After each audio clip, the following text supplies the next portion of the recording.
When we turn to the earliest Greek sources, Medusa's story is not one of heroism, but of terror. Hesiod, in his Theogony, describes her as one of the three Gorgons, daughters of Phorcys and Pseudo, dwelling at the edge of the world beyond Oceanus, in a land of perpetual night. Unlike her immortal sisters, Stheno and Euryale, Medusa was mortal and therefore vulnerable. But what sets her apart is not compassion or justice. Instead, she is defined by her doom. Poseidon, the dark-haired god of the sea, desired her, and in that union lay the seeds of her tragedy. From Hesiod's account, Medusa is no misunderstood guardian. She is already marked as a monstrous other, destined to meet her end at Perseus' hand.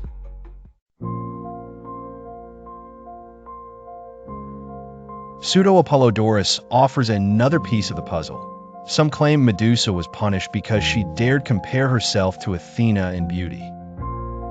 In this telling, Medusa's downfall is arrogance, hubris, the great flaw that so many figures in Greek myth pay for.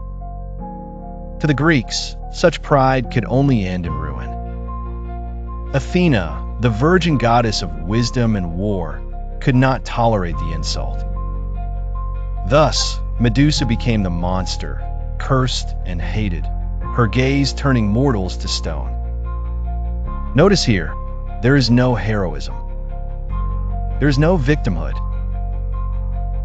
There's only the ancient lesson that mortals who overstep their place before the gods will be brought low.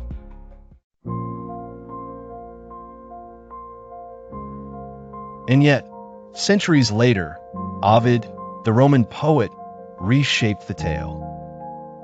In his Metamorphoses, Medusa is no longer guilty of pride. She is instead a victim of Poseidon's violence, assaulted in Athena's temple. But even here, her suffering does not earn compassion. Instead, Athena punishes her further, transforming her beautiful hair into writhing snakes, making her the dreaded Gorgon whose gaze petrifies. Was Ovid trying to stir sympathy for her? Perhaps. Or was he simply weaving tragedy into his epic of transformations? Whatever his intent, this Roman lens made Medusa something she had never been before. Not just a monster, but a symbol of suffering, of injustice, of cruelty turned into myth.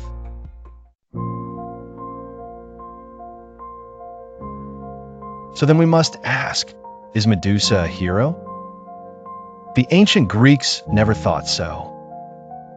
To them, she was the obstacle, the beast slain by Perseus to prove his strength. But myths do not stay frozen in time. They evolve, as do the people who tell them. In modern eyes, Medusa can be read as a survivor, as a woman wronged by gods and cursed by society. Does that make her a hero? Or does it simply make her human? The truth is this: Medusa was never written to be a savior. But in questioning her role, we uncover something more powerful: the way myths are mirrors, reflecting not only the fears of the past, but the struggles of today.